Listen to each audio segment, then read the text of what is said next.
Dalili za maambukizi ya PID katika mji wa uzazi wa mwanamke. Wanawake wengi wanapitia changamoto hizi ama dalili hizi ambazo nitazielezea, lakini hawafahamu kwamba kama wao tayari wapo katika maambukizi ya bakteria wabaya kwenye via vya uzazi.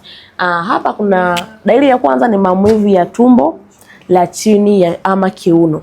Ukiwa ni mwanamke ambaye unasikia makali sana ya tumbo, ya mara kwa mara ama kiuno mara kwa mara chini ya kitovu, basi fahamu kwamba wewe una changamoto ya PID. Lakini pia ni uchafu wenye harufu kali kama shombo la samaki.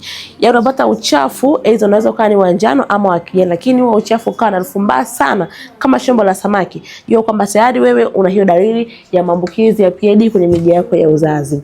Lakini pia ni maumivu wakati wa tendo la ndoa ama wakati ukikojoa unakuwa unahisi maumivu makali sana sehemu zako za siri. Hiyo pia ni mojawapo ya dalili ya tatizo la PID. Ukiwa ni mwanamke ambaye unapitia hizo changamoto, tafadhali jitibie mapema, sababu hizi dalili huwa zinapelekea madhara makubwa sana hapo baadaye.